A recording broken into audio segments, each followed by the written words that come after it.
So good evening to all.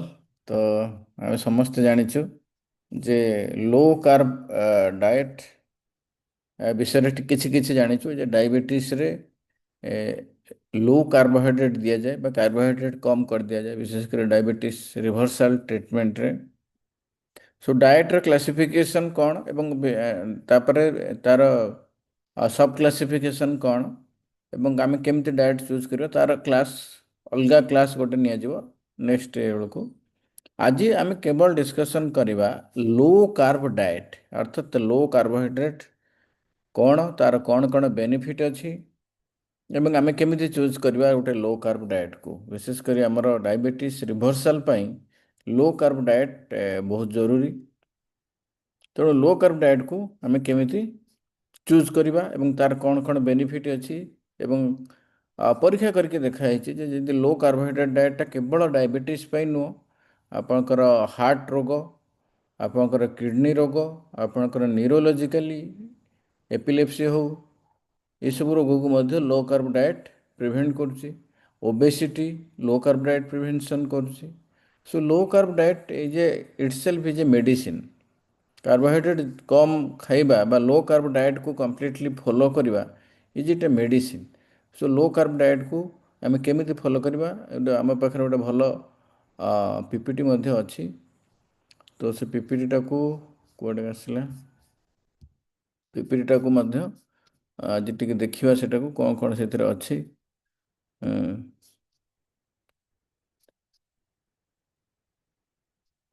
हाँ तो हाँ लो कार्ब डाएट आसला। सो लो कार्ब डाएट को बर्तमान शेयर करुच्ची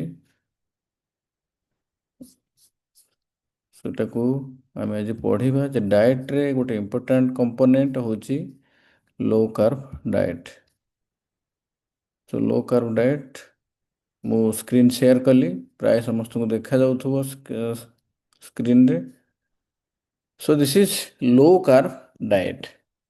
लो कार्ब डाएट माने बेसिकली कार्बोहाइड्रेट आमे कमे दबा एवं केते कमेबा ना हम टोटल डाएट रो 10 to 15%, 10 to 15% कार्बोहाइड्रेट कमे दबा को कहा जाए लो कार्ब डाएट।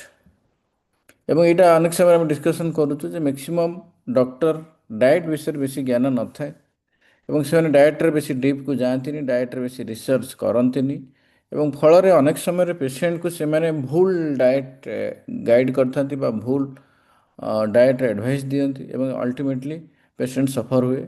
तो से आम कहूँ जे diet education is superior than medication.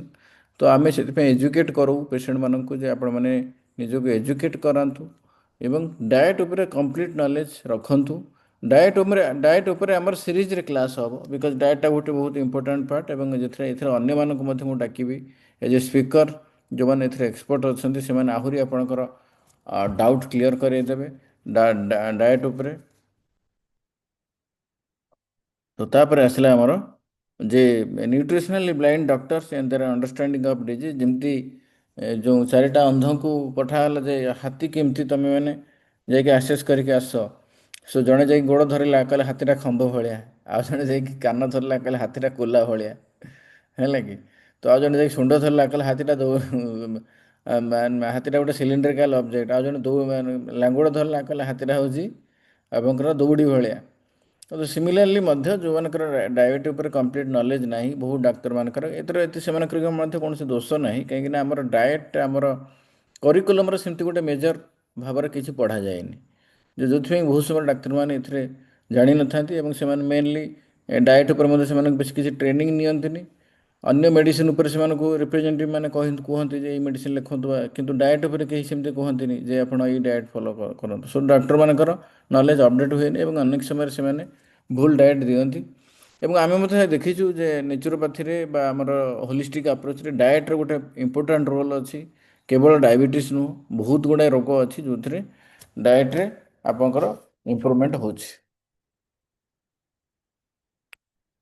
एवं तापर आसला जो 3 टाइप्स ऑफ डाइटरी कार्बोहाइड्रेट अच्छी जोटा कि आम जाचु जे आमर जो सुगर जोटा सुगर रो तीन प्रकार रोचे बेसिकली 3 प्रकार रोचे गोटे हूँ मोनोसाकाराइड मोनोसाकाराइड माने सिंपल सुगर जोगुड़िक ग्लुकोज फ्रुक्टोज गालाक्टोज एगुड़ा सिंपल सुगर एगुड़ा मार्केट रे आम ग्लुकोज फ्रुक्टोज एगुड़ा सब पाऊ जोड़ा हूँ आमर सिंपल सुगर फ्रुट रे मध्य फ्रुक्टोज बहुत थाए जोड़ा कि सिंपल सुगर तो एगुड़ा हूँ मोनोसाकाराइड ये सहजरे एगुड़िक ब्लड रे मिसी जाती एवं आमर ब्लड सुगर बढ़िबारे सांगे सांगे एथिरे ब्लड सुगर बढ़ी जाए तापर आसला डाइसाकाराइड टिकी कम्प्लेक्स जो दुईटा मोनोसाकाराइड मिसिकी थाए लैक्टोज माल्टोज सुक्रोज एगुड़ा बायोकेमिस्ट्री पाठ तेणु आपको बेसी आम डिस्कसन करवानी तापर आसला आपणकर ओलिगोसाकाराइड बा पॉलीसाकाराइड जो थे आपणकर ग्लाइकोजेन स्टार्च जोटा कम्प्लेक्स कार्बोहाइड्रेट एवं कम्प्लेक्स कार्बोहाइड्रेट विशेषकर आमर मिलेट रे तो अधिक थाए जो आम मिलेट रे जदिव कार्बोहाइड्रेट थाए से कम्प्लेक्स कार्बोहाइड्रेट थाए जो आम बेसी मिलेट प्रेस्क्राइब कर मिलेट खायापी पेसेंट को प्रमोट कर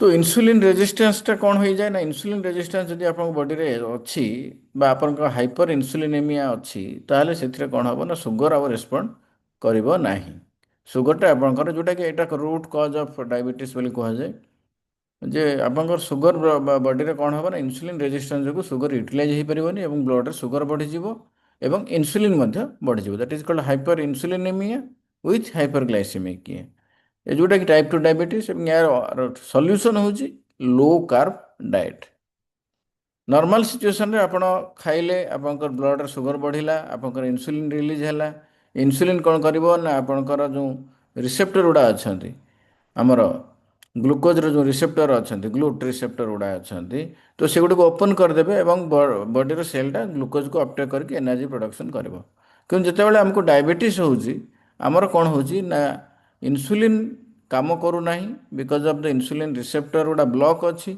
एवं से आमर ग्लूकोज चैनल मध्य खोलू नाही जहाँफल बॉडी रे ग्लूकोज मध्य बॉडी रे ग्लूकोज मध्य बढ़िकी रोची इन्सुलिन बढ़िकी रोची आउ इन्सुलिन रिसेप्टर गुड़ा ब्लॉक होगी रोचे मनकर this is insulin receptor it is blocked so ये जो इन्सुलिनटा लगे कथा से लगी पारुनी जेहेतु लगी पारुनी ता साइड रे जो अच्छी आपंकर ग्लूकोज चैनल से खोली पारुनी सेटा भी ब्लॉक होगी रोचे इन्सुलिन ब्लॉक होगी रहा ग्लूकोज ग्लूकोज जो येटा सेटा भी ब्लॉक होगी रहा सो बोथ कंडीशन रे आमर डायबिटीजटा होची सुगरटा बढ़िकी रोचे एवं से जगह आम कौन करवा उचित ना आमर यहाँ तो आम जानते डायबिटीज कौन कौन टेस्ट करवा कथा फास्टिंग इन्सुलिन लेवल होमा आईआर बा इन्सुलिन रेजिस्टेंस टाक मेजर करूँ ओराल ग्लूकोज टॉलरेंस टेस्ट आउ गोटे हूँ कोलेस्टेरोल मुझे कही ट्राइग्लिसराइड टू एचडीएल रेशियो है कि ट्राइग्लिसराइड रु एचडीएल रेशियो जो अधिका अच्छी तान यू आर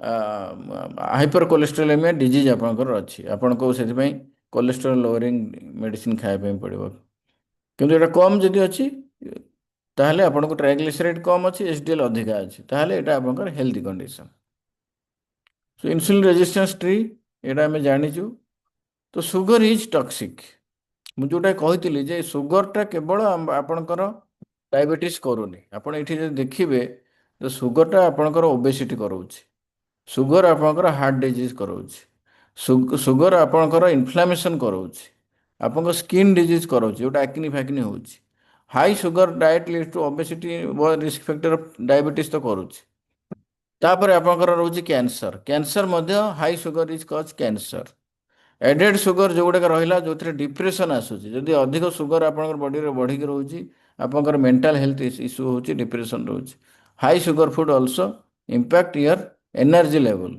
देन आपंकर एजिंग एजिंग टाकू बहुत फास्ट करदेव जब आप ब्लड सुगर बढ़िकी रहा तो एजिंग बहुत फास्ट हो and sugar food can increase production of the wrinkle formation जो हुए एवं non alcoholic fatty liver disease diabetes बा सुगर जदि अच्छी you are going to develop non alcoholic fatty liver disease एवं यही सब जिनसर सोर्स कौन ना ब्रेड रोची आपंकर फ्रूट जूस रोची राइस रोची एवं किछिटा मिलेट रोची मिलेट केते गुड़ा मिलेट को आम रेकमेंड करूँ सब मिलेट को आम रेकमेंड करूँ एवं हाई ग्लाइसेमिक लोडर फ्रूट जोड़ा सेगुड़ाक रोचे तो ताकू आमको एभॉइड करार अच्छे तो ये आम देखिपर जे एक्चुअली आम जो कहूँ जे आम खाऊँ ब्रेड खाऊँ सो ब्रेड रे जो भेराइटी ऑफ ब्रेड आप देखिपारे केते सुगर रोचे ଏବଂ ଏଇଟା ଟି ସ୍ପୁନ୍ ସୁଗର ଦେଖନ୍ତୁ ଏଭରେଜ 3-4 ଚାମଚ ସୁଗର ରହୁଛି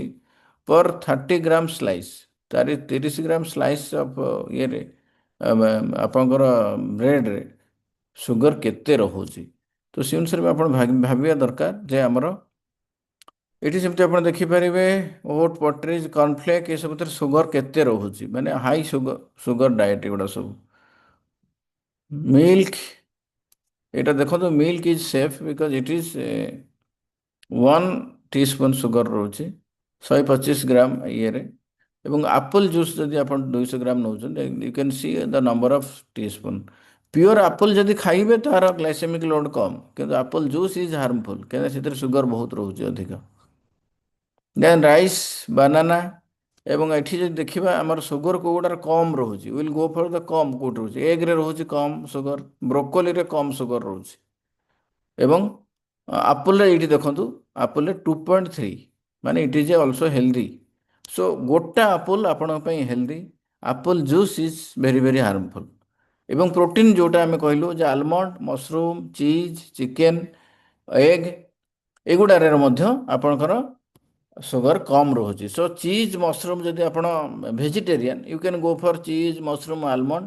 ଆପଣ ଯଦି ନନଭେଜ୍ ପସନ୍ଦ କରୁଛନ୍ତି you can go for the fish chicken and egg. ଏବଂ ସୋୟାବିନ୍ ଦେଇନି, soybean is also good source of protein in vegetarian. ତ ପ୍ରୋଟିନ୍କୁ ଆମେ ବେଶୀ ଫୋକସ୍ କରିବା, ଫ୍ୟାଟ୍କୁ ଅଧିକ ଫୋକସ୍ କରିବା ଏବଂ କାର୍ବୋହାଇଡ୍ରେଟ୍କୁ କମ୍ ରଖିବା। ଏବଂ ଏଠି ମଧ୍ୟ ଦେଖିବା ତଳ ଆଡ଼କୁ ଯଦି ଦେଖିବା ଯେ ସୁଗର କେଉଁଥିରେ କମ୍ ରହୁଛି, ୱାଟରମେଲନ୍ କମ୍ ସୁଗର ରହୁଛି, ଆପଲ୍ କମ୍ ସୁଗର ରହୁଛି, ଆପଣଙ୍କର ଆପ୍ରିକଟ୍ କମ୍ ସୁଗର ରହୁଛି ଏବଂ ଷ୍ଟ୍ରବେରୀରେ କମ୍ ସୁଗର ରହୁଛି। ତ ଏଗୁଡ଼ିକୁ ଆମେ ଖାଇପାରିବା। ଆଉ ଏଭଏଡ଼ କରିବା ବାନାନା, ଗ୍ରେପ୍ସ। ଆଉ ଗୋଟେ ଏଠି ଦେଇନି ଯେଉଁଟାକି ଗୁଆଭା। ଗୁଆଭାରେ ମଧ୍ୟ ବହୁତ କମ୍ ସୁଗର ରହେ।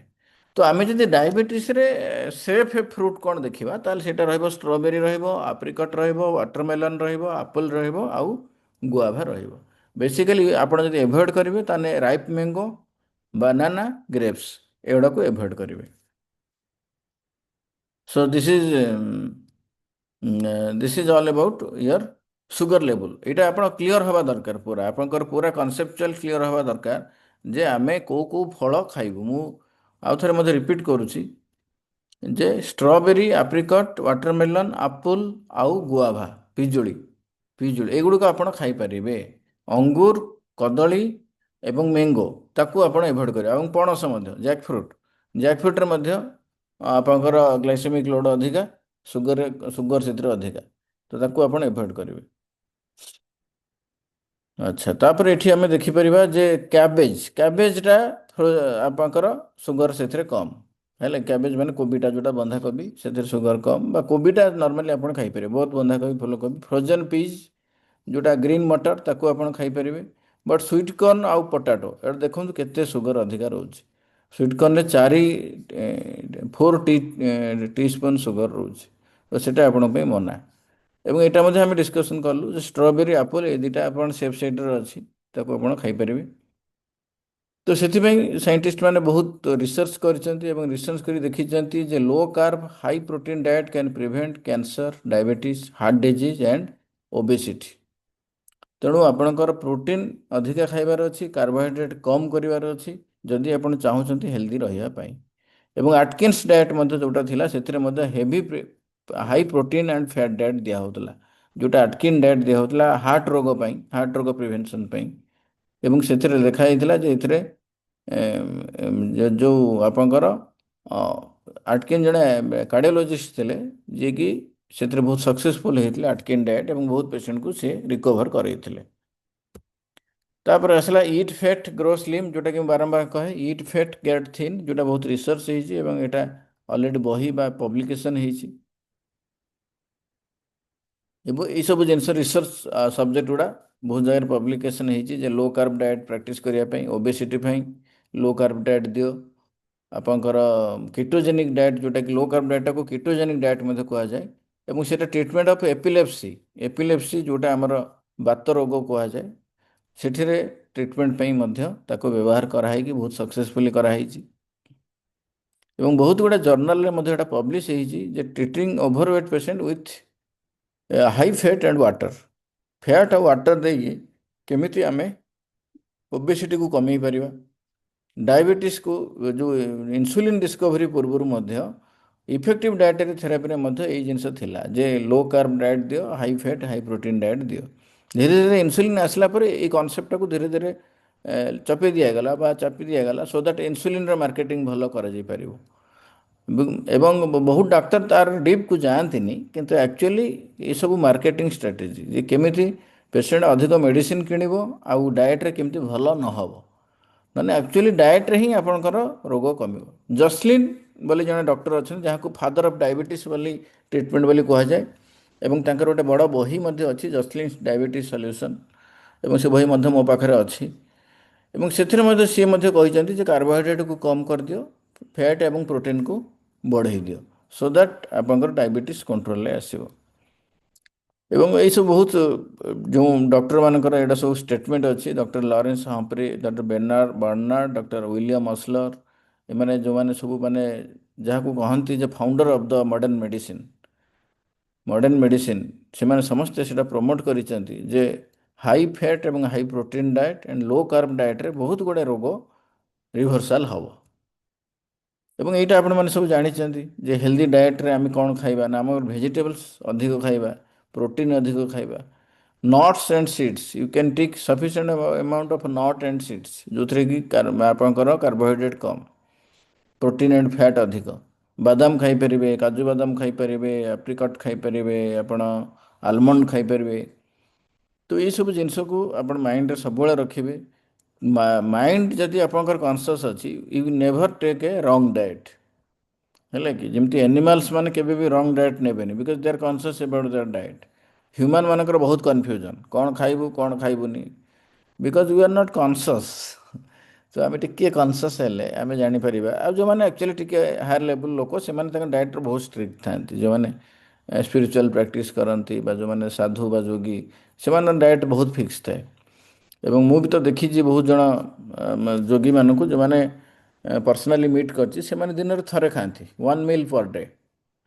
ଓମାଡ଼ ତାକୁ କହନ୍ତି, ଯେଉଁ 1 ମିଲ୍ ପର୍ ଡେ, ଯେଉଁଟା ଷ୍ଟାର୍ ମାନେ ବି ଆଜିକାଲି ସେ ଡାଏଟ୍ ଫଲୋ କରୁଛନ୍ତି, ଯେମିତି ଅକ୍ଷୟ କୁମାର ହଉ, ଶାହରୁଖ ଖାନ ହଉ, ସେମାନେ ବି 1 ମିଲ୍ ପର୍ ଡେକୁ ଫଲୋ କରନ୍ତି ଫିଟନେସ୍ ପାଇଁ। ତ କିଛି ଅସମ୍ଭବ ନୁହଁ, ଆମେ ଚେଷ୍ଟା କଲେ ସବୁ ଜିନିଷ ରହିପାରିବ। ସୋ ଏଇଟା ହେଉଛି ଆମେରିକାନ୍ ଡାଇବେଟିକ୍ ଆସୋସିଏସନ୍ ଲୋ କାର୍ବ ଡେଫିନେସନ୍ ଟିକେ ଅଲଗା ପ୍ରକାର କରିଛି। ସେଥିରେ ସେ 40% କହୁଛି ଯେ ଆପଣ ଖାଇପାରିବେ carbohydrate, but actually low carb ଯେଉଁଟା ରିସର୍ଚ୍ଚ ହେଇଛି ବା ସାଇଣ୍ଟିଷ୍ଟ ମାନେ ରେକମେଣ୍ଡ କରିଛନ୍ତି, that is more than 10%, 10 to 15%, not more than that. ଏବଂ ଏଇଟା ବିଭିନ୍ନ ପ୍ରକାର ଏଇ ଟେବୁଲରେ ଅଛି ବିଭିନ୍ନ ପ୍ରକାର ଗାଇଡ଼ଲାଇନ୍, ଯେଉଁଟାକି ଆମର ଏଇଟା ଆଜି ଟପିକ୍ ସ୍କିପ୍ କରିବା, ଏଇଟା ଦରକାର ନାହିଁ ଆମକୁ। ଆମର ମେନ୍ ଫୋକସ୍ ହେଉଛି ଆମେ ଲୋ କାର୍ବ ଡାଏଟ୍ ନେଲେ କ'ଣ କ'ଣ ଲାଭ ହେବ। ଆପଣ ଦେଖିପାରିବେ ଯେ ଲୋ କାର୍ବ ଡାଏଟ୍ରେ କ'ଣ ହେବ ନା A1C ରିଡକ୍ସନ୍ ହେବ, ଯେଉଁଟା HbA1c ଆପଣଙ୍କର ଡାଇବେଟିସ୍ର ମେଜର୍ କରୁ ଆମେ, ଡାଇବେଟିସ୍ ରିଭର୍ସାଲ୍, ୱେଟ୍ ଲସ୍ ହେବ, ବ୍ଲଡ଼ ପ୍ରେସର ଆପଣଙ୍କର କମ୍ ରହିବ, ଆଉ ଆପଣଙ୍କର increase HDLC and lower triglyceride, ଅର୍ଥାତ୍ ଆପଣଙ୍କର କୋଲେଷ୍ଟ୍ରଲ୍ ପ୍ରୋଫାଇଲ୍ଟା ଭଲ ରହିବ।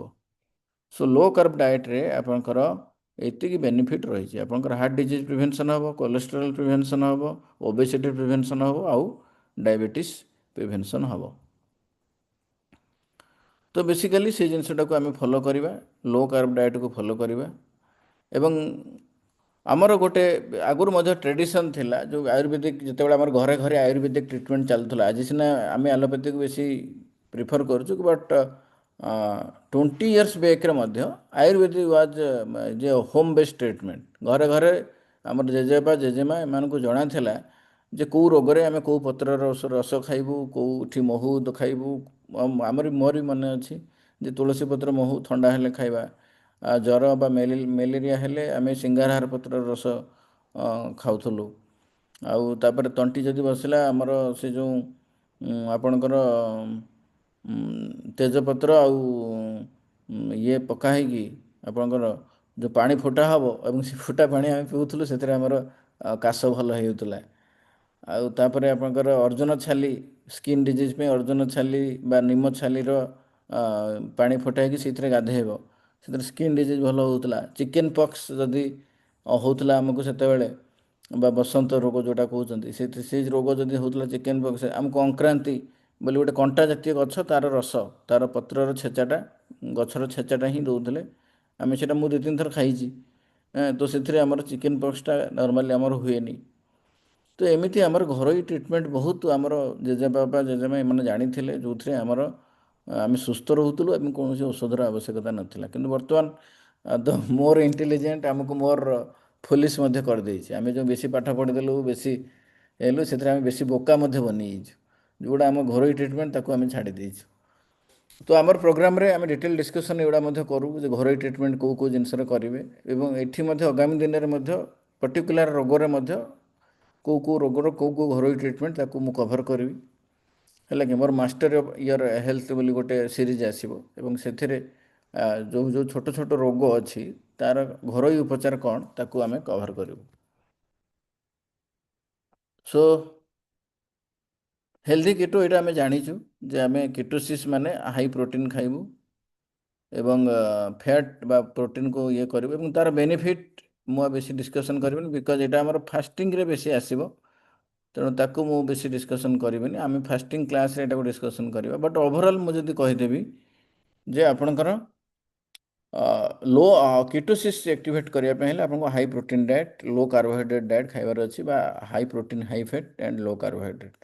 ଏବଂ ସେଥିରେ କ'ଣ ହେବ ନା ଆପଣଙ୍କର ଗୁଡ଼ାଏ ଡିଜିଜ୍ ଆପଣଙ୍କୁ ପ୍ରିଭେନ୍ସନ୍ ହେବ, ଆପଣଙ୍କର ଆଣ୍ଟି ଏଜିଂ ହେବ, ଆପଣଙ୍କର ଆଣ୍ଟି ଅକ୍ସିଡେଣ୍ଟସ୍ ବଢ଼ିଯିବ, ଆପଣଙ୍କର ଇମ୍ୟୁନିଟି ବଢ଼ିଯିବ, ଏବଂ ଆପଣଙ୍କର ଯେଉଁ ମେମୋରି ପାୱାର ବଢ଼ିବ, ଆପଣଙ୍କର ହିଲିଂ ପାୱାର ବଢ଼ିଯିବ। ଏବଂ ସେ ଜିନିଷ ଗୁଡ଼ା ବହୁତ ଇମ୍ପୋର୍ଟାଣ୍ଟ। ଏବଂ ଏଇଟା ଗୋଟେ ଇମ୍ପୋର୍ଟାଣ୍ଟ ସ୍ଲାଇଡ୍ ଯେଉଁଥିରେ ଆମେ ଜାଣିପାରିବା ଯେ ପ୍ରତି 100 ଗ୍ରାମ ଖାଦ୍ୟରେ କେତେ ପ୍ରୋଟିନ୍ ରହୁଛି। ତ ଏଗ୍ରେ 100 ଗ୍ରାମ ଏଗ୍ରେ 13 ଗ୍ରାମ ପ୍ରୋଟିନ୍। ଆମର ଯଦି ଆକ୍ଚୁଆଲି ଦେଖିବା ଯେ ଆମର ପ୍ରୋଟିନ୍ ରିକ୍ୱାରମେଣ୍ଟ କେତେ, ତାହେଲେ ଆମର ହେଉଛି 1 ଗ୍ରାମ ପର୍ କେଜି। ନର୍ମାଲି ଆମର ଇଣ୍ଡିଆନ୍ ପପୁଲେସନ୍ ଯେଉଁମାନଙ୍କୁ ଡାଇବେଟିସ୍ ଅଛି ସେମାନେ ଟିକିଏ ପ୍ରୋଟିନ୍ ଡେଫିସିଏଟ୍ ରହନ୍ତି। ତେଣୁ ଯଦି ଆମେ ତା'ର ହିସାବ କରିବା ତାହେଲେ ଆପଣଙ୍କୁ ପ୍ରୋଟିନ୍ ଦରକାର 1 gram per KG body weight. Suppose ଆପଣଙ୍କର 50 କେଜି ଅଛି, ଫର୍ ଏକ୍ଜାମ୍ପଲ୍ ଆପଣଙ୍କର 50 କେଜି ଅଛି, ତାହେଲେ ଆପଣଙ୍କର ପ୍ରୋଟିନ୍ ଦରକାର 50 ଗ୍ରାମ। କ୍ଲିଅର୍? ଯଦି 50 ଗ୍ରାମ ଦରକାର, ଯଦି ମୁଁ ଅଣ୍ଡା ଆଉ ଚିକେନ୍ ଖାଉଛି, ତ 100 ଗ୍ରାମ ଅଣ୍ଡା ଏବଂ 100 ଗ୍ରାମ ଚିକେନ୍ ମୋର ହେଇଗଲା, ମୋର ପ୍ରୋଟିନ୍ ନିୟରଲି ମିଳିଗଲା। 40 ଗ୍ରାମ ପ୍ରୋଟିନ୍ ଏଇଥିରୁ ମିଳିଗଲା, ଏବଂ ଅନ୍ୟ ସୋର୍ସ ଅଫ୍ ପ୍ରୋଟିନ୍ ମଧ୍ୟ ଅଛି, ମନେକର ନଟ୍ସ ଖାଇଲି, ସିଡ୍ ଖାଇଲି।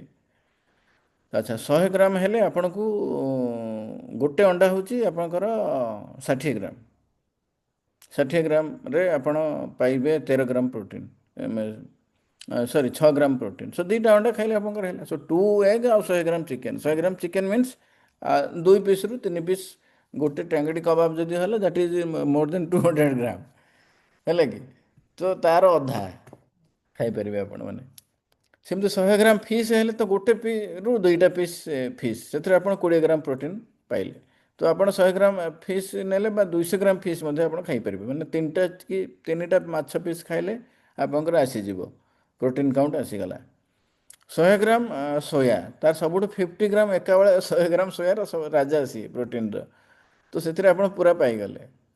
ତ ଏଇସବୁ ଜିନିଷ। ପନିର ଆପଣ ଯଦି ଦେଖିବା, ପନିର ହେଉଛି ଆପଣଙ୍କର 100 gram. So you can take 200 gram or 150 gram. 30 gram protein ଆପଣ ଗୋଟେ ସୋର୍ସରୁ ନେଲେ, ଏବଂ ଅନ୍ୟ ସୋର୍ସ ମଧ୍ୟ ଅଛି, ଆପଣ ବାଦାମ ଖାଇପାରିବେ, ବା ଆଲମଣ୍ଡ ଖାଇଲେ, ମୁଗ ଚଣା ଖାଇଲେ, ତ ସେଥିରେ ଖାଇବେ। ତ ଏଥିର ଗୋଟାଏ ବଡ଼ ଜିନିଷ ରହିଲା ଯେ ଆପଣଙ୍କର ମସରୁମ୍ ଯେଉଁଟା, ମସରୁମ୍ରେ ପ୍ରୋଟିନ୍ ନାହିଁ। ତେଣୁ ବହୁତ ସମୟରେ ଆମେ ଭାବୁ ଯେ ଭେଜ୍ରେ ପନିର ନ ଖାଇଲେ ମସରୁମ୍ ଖାଇଦେବୁ, କିନ୍ତୁ ମସରୁମ୍ରେ ଜମାରୁ ପ୍ରୋଟିନ୍ ନାହିଁ। ତେଣୁ ମସରୁମ୍ଟାକୁ ବେଶୀ ଭାବିବେନି ଯେ ଏଇଟା ବହୁତ, ମସରୁମ୍ର ନ୍ୟୁଟ୍ରିସିୟସ୍ ଭ୍ୟାଲୁ କିଛି ବି ନାହିଁ। ଇଟ୍ ଇଜ୍ ଓନ୍ଲି ଟେଷ୍ଟ ପାଇଁ ଖାଇବା କଥା, ତା'ର ନ୍ୟୁଟ୍ରିସନ୍ ଭ୍ୟାଲୁ କିଛି ବି ନାହିଁ। ସୋ ଏଇଟା ଆମର ଗୋଟେ ବହି ଥିଲା ଯେଉଁଥିରେ ketogenic diet for type 1 diabetes. Type 1 ଡାଇବେଟିସ୍ରେ ମଧ୍ୟ ଏଇ ଯେଉଁ high protein low carb diet ଇଏ କରିବ। ଡକ୍ଟର ବର୍ନଷ୍ଟାଇନ୍, ଯିଏ ଜଣେ ଟାଇପ୍ 1 ଡାଇବେଟିସ୍ ପେସେଣ୍ଟ ନିଜେ, ଏବଂ ଜଣେ ଡକ୍ଟର, ସେ ନିଜେ ରିସର୍ଚ୍ଚ କରିକି ସିଏ ଡାଇବେଟିସ୍ ସଲ୍ୟୁସନ୍ ଏ ବହି ଲେଖିଥିଲେ। ଏ ଯେଉଁ ବହି ମୋ ପାଖରେ ମଧ୍ୟ ଅଛି, ଏବଂ ସେଥିରେ ମଧ୍ୟ ସିଏ ସେ ଲୋ କାର୍ବ ହାଇ ଫ୍ୟାଟ୍ ଏବଂ ହାଇ ପ୍ରୋଟିନ୍ ଡାଏଟ୍କୁ ରେକମେଣ୍ଡ କରିଛନ୍ତି। ବ୍ଲଡ଼ ସୁଗର ସଲ୍ୟୁସନ୍ ଆପଣ ଜାଣିଥିବେ, ତ ମାର୍କ ହାଇମାନ, ଯିଏ ଗୋଟେ ରିଭଲ୍ୟୁସନ୍ ଆଣିଛନ୍ତି ଡାଏଟ୍ ଉପରେ, ସିଏ ମଧ୍ୟ କହିଛନ୍ତି ଯେ ଆପଣଙ୍କୁ କାର୍ବୋହାଇଡ୍ରେଟ୍ କମ୍ ଖାଇବା ଏବଂ high fat high protein diet ଖାଇବା। ସୋ ନିଜ ଡାଏଟ୍ ଚାର୍ଟ ନିଜେ ତିଆରି କରନ୍ତୁ। डाएट एसेसमेंट निजे करेंगे एवं निज डाएट प्लान निजे करेंगे।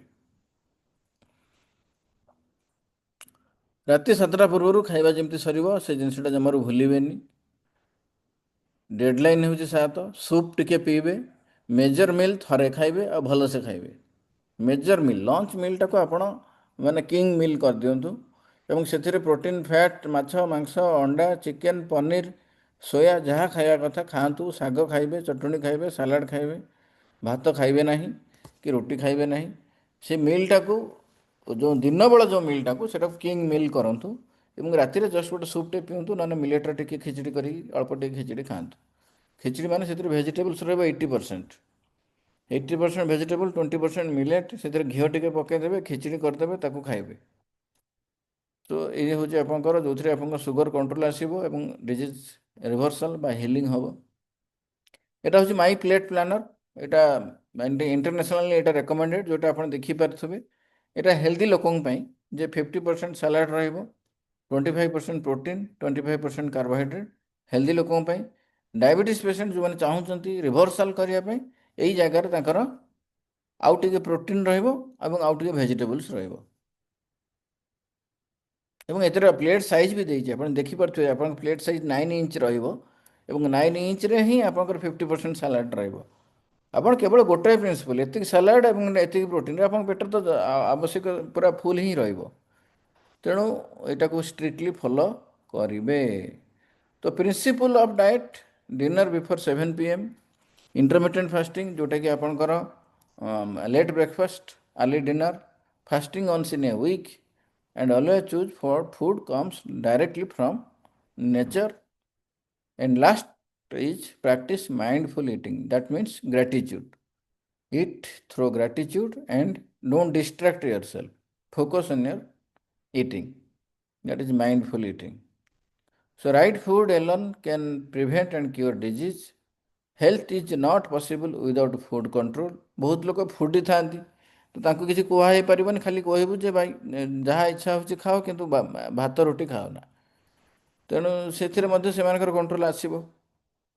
Food control is superior than all other measures of healing. तेणु खाद्यटा को आप गुरुत्व देवे। द बेस्ट 7 डॉक्टर्स ये आम नेक्स्ट के गोटे डिस्कसन करवा। सो ये आउ गुड़ा जिनस अच्छी बट इम्पोर्टाट जिनस हूँ the toughest opponent of all is inside your head, that means your mind. आपण माइंड ही कहब जे आपणकर शत्रु किए। आप शत्रु होती आप निजे, आपण देहर शत्रु आप निजे, आउ कि नुहति। तो this is all about low carb diet. मुझे समराइज भी करी तो बेसिकली आम फोकस करवा 1 ग्राम पर प्रोटीन पर बॉडी वेट। सो मोर 50 ग्राम रे मु 50 ग्राम प्रोटीन मत खाइबार अच्छे। सो मुठे बादाम मु खाई पारिबी, से 10 रु 15 ग्राम मिलगला एवं तापर मत आउ 40 ग्राम खाइबार अच्छी। मु सोया खाई पारिबी, मु पनीर खाई पारिबी, मु माछ खाई पारिबी, मु अंडा खाई पारिबी। तो से हिसाब रे मोर प्रोटीनटा जमती सब कौन दिन डेफिसिट न हुए। So this is all about little bit. The diet is a very vast. So आज किछटा पार्ट आम कभर कलु, आउ किछटा पार्ट मध्य आम कभर करूँ जमती से हैक्स फैक्स रहा जे केमती माइंड हैक करू आम निजको बचेबा and will follow the holistic principle of diet. So principle को फोकस करवा, इंटरमिटेंट फास्टिंग करवा, फास्टिंग करवा, डिनर शीघ्र करवा एवं high protein high fat diet को गुरुत्व देवा। धन्यवाद।